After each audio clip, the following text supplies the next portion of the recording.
Hi అండి. Dosa రుబ్బుతో evening snacks ఎలా చేసుకోవాలో చూసేద్దాం రండి.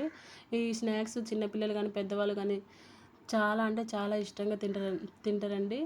టేస్ట్ కూడా చాలా బాగుంటుందండి. మీరు కూడా ఇంట్లో ట్రై చేయండి. ఇప్పుడు స్నాక్స్ ఎలా తయారు చేసుకోవాలో చూసేద్దాం రండి. ఒక దోస రుబ్బులో ఒక కప్పు బియ్యం పిండి, ఒక కప్పు మైదా వేసుకొని బాగా ఉండలు లేకుండా కలుపుకోవాలండి. ఆ తర్వాత చిటికెడు పసుపు, రుచికి సరిపడా ఉప్పు, ఒక టేబుల్ స్పూన్ వాము వేసుకొని బాగా కలుపుకోవాలండి. మనం కట్ చేసి పెట్టుకున్న పచ్చిమిరపకాయలు అలాగే ఉల్లిపాయలు కూడా వేసుకొని బాగా కలుపుకోవాలండి. చిటికెడు వంట సోడా కూడా వేసుకొని ఇలా ఆయిల్ అనేది బాగా హీట్ అవ్వనివ్వాలండి. ఆయిల్ అనేది బాగా హీట్ అయితేనే మనకు ఏదన్నా బాగా పొంగుతాయండి. ఇలా బాగా ఆయిల్ అనేది హీట్ అయిన తర్వాత కొంచెం కొంచెం పిండి తీసుకొని ఇలా బోండాలాగా వేసుకుంటే బాగా పొంగుతాయండి. చూడండి మీరే ఎంత బాగా పొంగుతాయో. స్నాక్స్ కూడా చాలా టేస్ట్గా ఉంటాయి ఫ్రెండ్స్. మీరు కూడా ఇంట్లో ట్రై చేయండి. లోపల లోపల సాఫ్ట్గా, బయట క్రిస్పీగా చాలా అంటే చాలా బాగుంటుంది ఫ్రెండ్స్.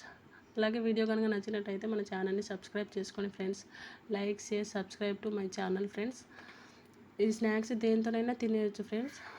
టీతో కానీ, చట్నీతో కానీ, కారం పొడితో కానీ, లేదంటే మీకు ఉత్తిగా కూడా తినేయచ్చు ఫ్రెండ్స్. చాలా అంటే చాలా బాగుంటాయి. మీరు కూడా ఇంట్లో ట్రై చేయండి ఫ్రెండ్స్. మీకు ఎలా వచ్చిందో నా కామెంట్లో చెప్పండి ఫ్రెండ్స్. చూడండి ఎంత బాగుంటాయో, లోపల కూడా బాగుంటాయి ఫ్రెండ్స్. అలాగే మన ఛానల్ని సబ్స్క్రైబ్ చేసుకోండి ఫ్రెండ్స్. ఇలాంటి వీడియోస్ కోసం subscribe to my channel friends. అంతే ఇంకా వీడియో.